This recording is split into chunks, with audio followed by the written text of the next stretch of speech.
people are starting to evangelize the idea that all this corporate real estate and all these highly dense populated urban zones can be repurposed to host compute nodes to support decisions at the edge where the end users live and where the Internet of Things is, rather than routing all of that traffic back to a large hub data center that's typically in a region that's not densely populated.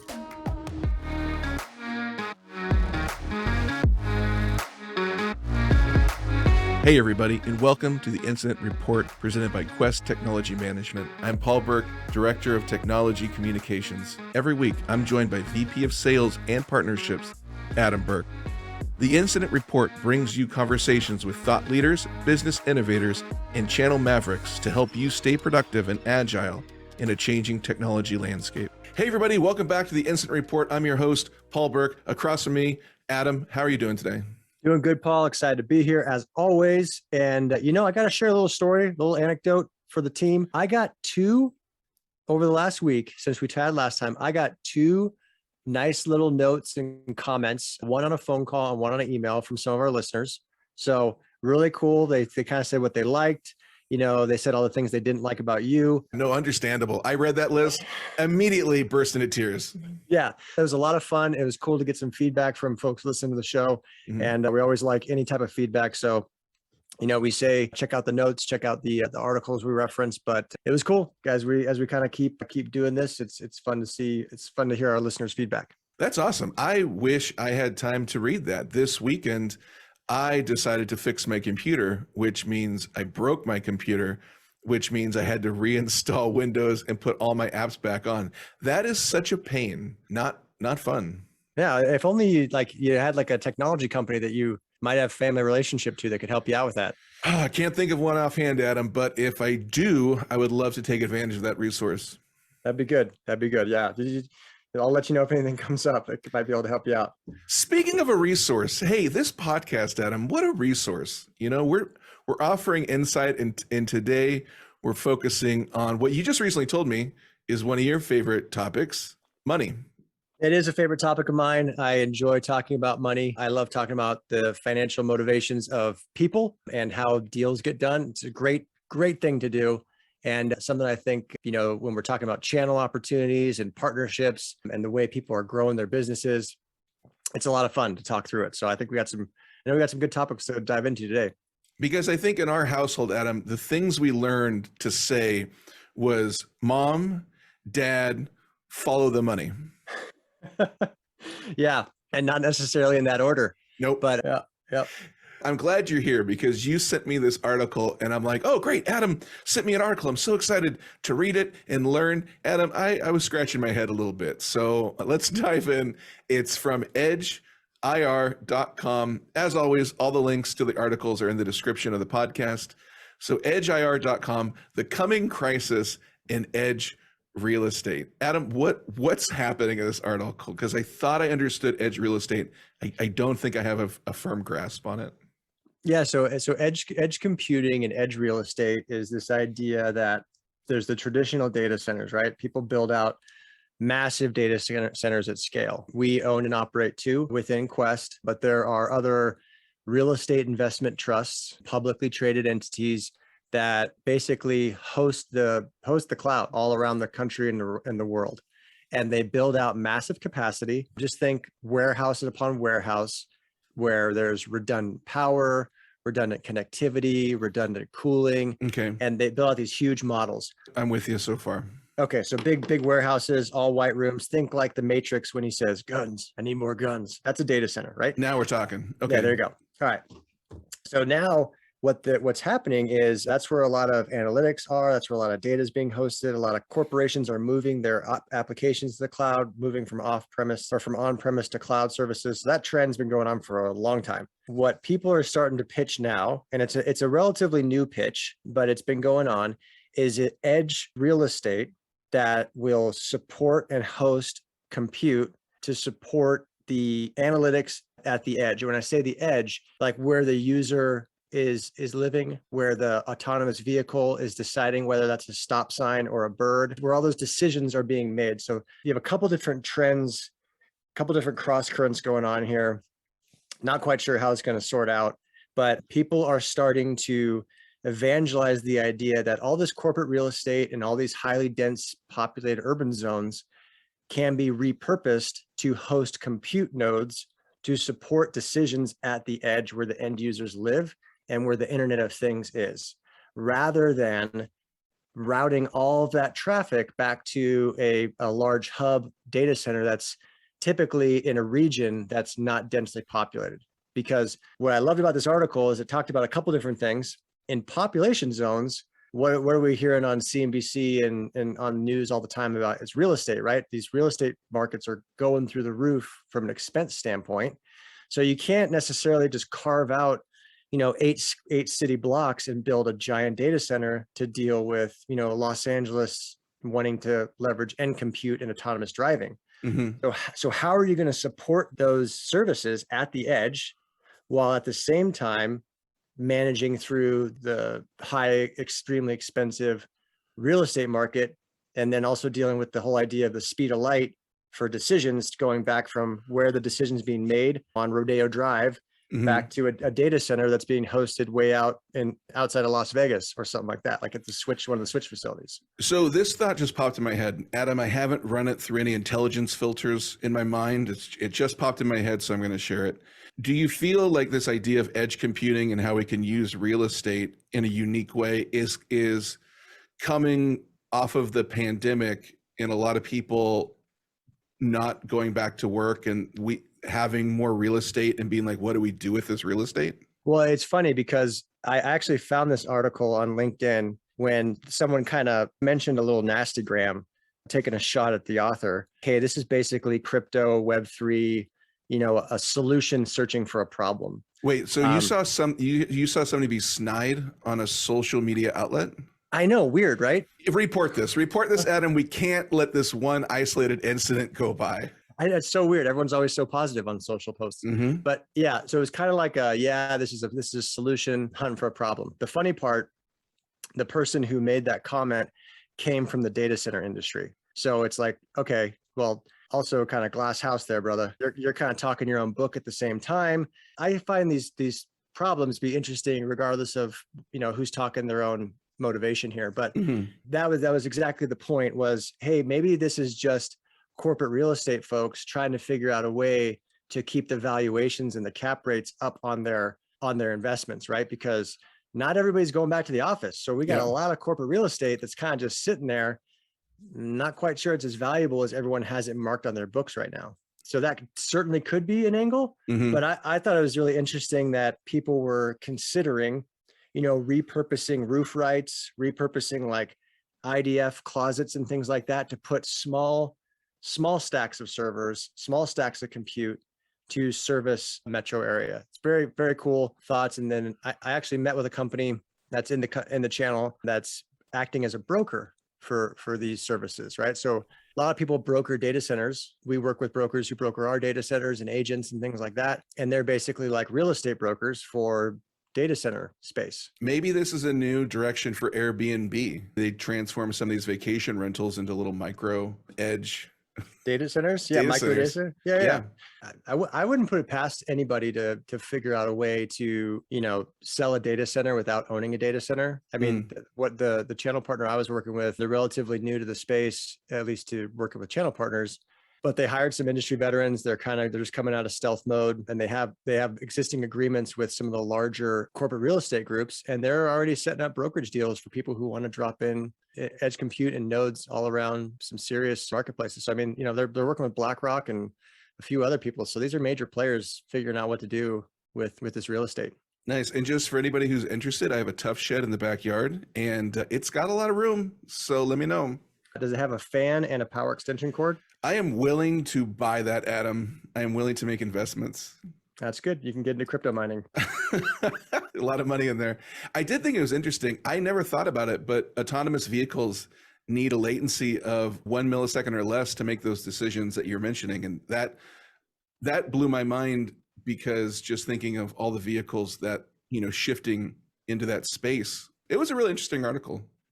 Yeah, as they build up these networks, it's going to be very, very cool to see how all these things are a raid, especially when, real estate's expensive, population zones are expensive, and how they're going to broadcast that signal. A lot of fun. Nice. So our second article comes from channelpartnerinsight.com.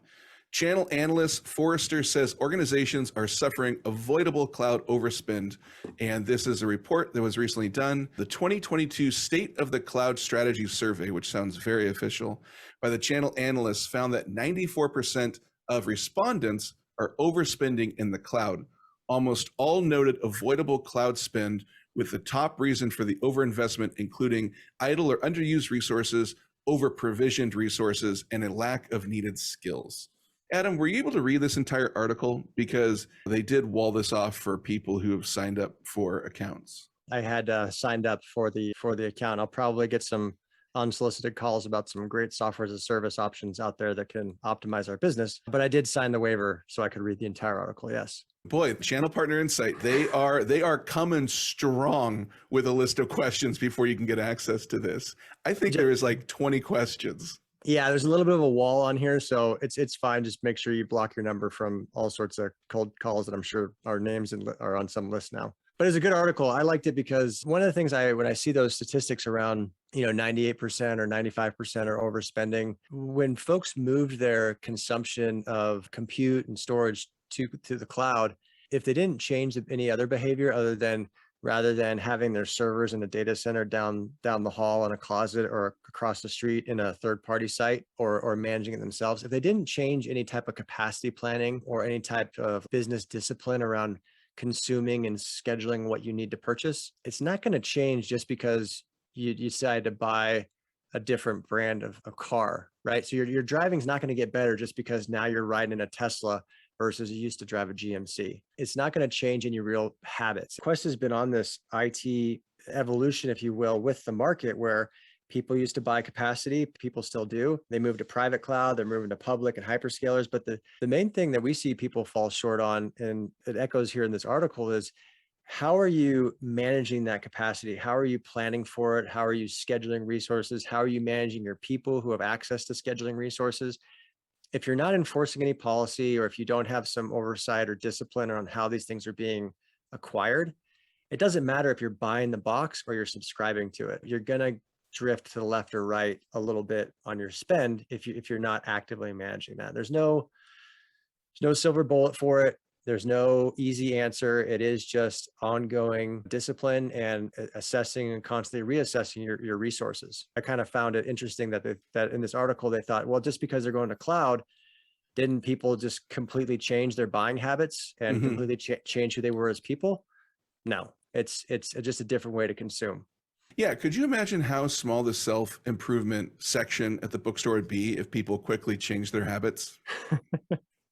Yeah, no, it's the cloud strategy. What's great about it is you can make incremental changes, right? So what's good about articles like this is it does bring attention to, okay, we're spending a little too much. How do we ratchet that back, or how do we optimize what we're getting? One thing that we do at Quest is we do workshops and sizing exercises around, okay, what actual capacity do you need? Do you need it to be flexible, right? Do you need to be able to burst up and burst down based on utilization? Or can you reserve these instances for a while? Is your SQL database, is that data really going to change that often? How much is it going to grow? How large an environment do you need in order to move your company to Azure or AWS? If you can plan that out and scope that out appropriately, you can certainly at least get a little bit more of a predictable monthly recurring charge.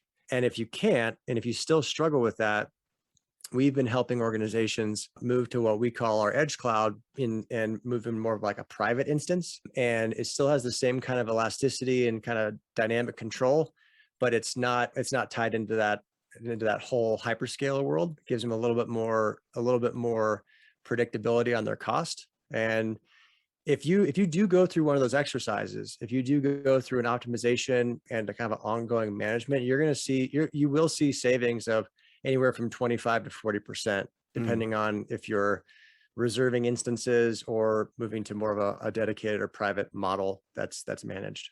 That's a great point. A couple statistics too, which I think ties into what you were just saying. Further key findings showed that 81% said they use a multi-cloud, with a further 60% of respondents stating they're already using multi-cloud infrastructures, and an additional 21% saying they will be using it within the next 12 months. Out of those who have already adopted a multi-cloud approach, the vast majority say it is already helping their organization advance or achieve their business goals.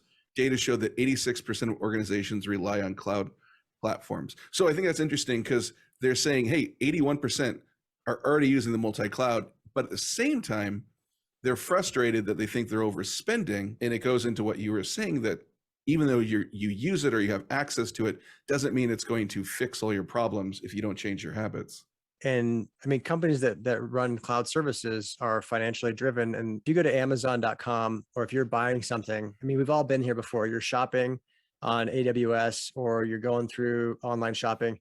If you don't make that transaction experience very, very easy for that consumer, you lose them, right? I'm sure there's tons of studies that go into this as far as like how fast that transaction experience has to happen. But something that the hyperscalers and the AWS, Azure, and everybody's gotten very good at doing is the sign up, the onboarding, and the initial, hey, enter credit card here kind of concept. Very smooth, very frictionless. Like you can sign up very quickly and very easily and get to work day one. If you make that transaction process challenging, you lose them. And we've all done that, right? You're scrolling. Hey, that's cool. I'll buy that. And then you get the wheel of death for a minute and you're like, and you close the window and that transaction's lost. So with, 90% using it and saying, hey, yeah, the multi-cloud is working, absolutely is working. And one of the reasons it is because the management between those cloud platforms and having identities, your users, authenticate to one and also authenticate the other at the same time through like single sign-on and multi-factor authentication, all that good stuff. Mm-hmm. That's made it easy for the end users to leverage it. A lot of them don't even know, hey, this is over in this cloud and this is over here, right? Thousands, millions of people use Salesforce. I don't think any of them actually know and or care where their customer data is sitting, as long as when they log into their CRM in the morning, they can see what their pipeline looks like, right? So there's a huge user component to this, huge behavioral component to like how these folks are using the apps and why it's scaling so fast. Very true. When things are working well, people aren't asking questions. Finally, Adam, our last story today is about Citrix and the buyout, because there's a lot happening over here, Adam. A little bit of a hiccup. What's going on? Yeah, so this was on channel E2E. It's kind of a deal making and kind of a channel newsletter that we check in on it all the time. So Elliott Management and Vista Equity, the folks who used to own data, Paul's favorite word to say, they had plans of acquiring Citrix for 6.5 billion back in January. But what this article kind of calls out is, the world has changed since January. Anybody who's tried to refinance or purchase a house in the last couple of months has probably noticed that interest rates have changed substantially. And so Vista Equity and Elliott are both private equity organizations, and what they do in order to buy these large companies, they're trying to buy out Citrix for 16.5 billion. Well, they don't actually come up with the money. What they do is they put down some capital of their own, and then they take the value of that organization. So they're buying Citrix and they use that as collateral against debt. So they pile a ton of debt onto that asset. So it's basically like buying a house. It's a 16.5 billion buyout with 15 billion debt sale to finance the deal. Yeah. Oh yeah. I didn't know it was that much. They're only putting out, only 1.5 billion, but 15 billion in debt sale. That's a lot. What was that, about 90% leverage? So yeah, about 90%, a little bit more than 90% of the deal is in debt. And, I never understand why these deals don't work out sometimes. So they leverage it to the hilt. But the problem is interest rates have spiked up and made that debt deal a little less attractive. Because, for those who don't know, basically it's the same way you buy a house. You're going to take a mortgage against your home. You don't come up with the whole cash, value at purchase. But these guys are basically saying, hey, we'll put down 10% and then we'll go get a bunch of suckers, banks, to give us, money to lever that purchase up. I got to read this statement on Channel Italy because I love the phrasing of it. Bank of America Corporation plans to start fresh talks with investors on August 15th to sell parts of a $15 billion debt financing to buy out Citrix. I just love the idea of fresh talks. Like, hey, let's wipe the table. Let's start fresh. Who wants a piece of this? Yeah, this meat's spoiled a little bit. We're going to take it in the back, throw some parsley in it, cook it a little bit longer. Hopefully it gets that, sewage smell off of it. And we'll come back out here and put it on the table for you guys to take a bite of it. It's like that episode of Seinfeld where George's dad, they found that bad meat on the front lines, but he's like, if I put enough, if I season it enough, it's going to be delicious. Yeah. Fresh talks. Put some fresh talks out there. Yeah, exactly. Mm-hmm. So it's interesting to see. And what this article is really saying is that it talks about a little bit more about managed service providers and how people are valuing their businesses, but the cost of money. I mean, so just think about this. This is 90% of a buyout deal is coming from debt that is the value of that money is associated with the interest rate, right? So how much does it cost you to borrow money? This is a big deal, right? This is a $16.5 billion deal. This cascades through the entire market. This cascades through how people purchase hardware, how they finance their software, how they're going to capitalize their investments in the data center issues we were just talking about, the research and development. Interest rates have a huge impact on the economy. When people don't know what's going on, Tim talks about this all the time. When people don't know what's going on in the economy, they're not necessarily going to change behavior, but they might sit on their hands for a minute. They might hold, they might pause a decision. So these folks, these private equity firms are being forced to pause and come back with with fresh talks, but that happens across the market in all segments of our business. It's definitely eye-opening for me, and I better understand now when Tim talks about businesses and organizations putting decisions on pause. It'll be interesting to see what happens with Citrix moving forward. Yeah. So, Adam, bit of a pivot here, but what's happening this week? What's coming up for you? Not too much. Just getting ready. We got a couple more partner events coming up later this year we're excited about, and we'll be letting everybody know about that. Also, we do have some new security things that we're rolling out for the partner community. If you're a part of the Quest Partner Network, we have a forum, Quest Partner Forum, that would love you guys to participate in coming up later this week. That if you have the opportunity to join it, it is this Wednesday at 9 a.m. Pacific. So if you haven't got your invite or you haven't registered for that on Wednesday the 17th, would love to have you join. That probably gives you about 12 hours to register from the time this drops, but just keep that in the back of your mind. We try to do those once a quarter. And it's a link on the website? Yeah, it's a link on the website, and you can join the partner forum. If you have any questions about it, reach out to your channel manager and they'll get you all the details. But we do that about once a quarter, let our partners know what's up with Quest, what we're doing, what we're seeing in the market, tell some good stories about some good wins and lessons learned in different verticals, because we do so many different things. It's foolish for us to think that our partners or our customers are thinking about all the things that Quest can do for them. Want to make sure we're effectively communicating that out. Quest Partner Forum is a great opportunity to do that. I will make sure to have the links in the description of this episode. Excellent. Very cool. Adam, have a good week. Thank you for joining me on the Incident Report. Thanks, Paul. Always a pleasure. Have a good week, everybody.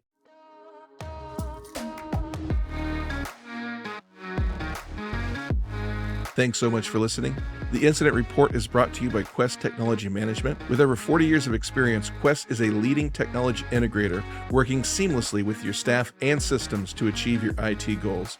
Learn more about everything they do at questsys.com.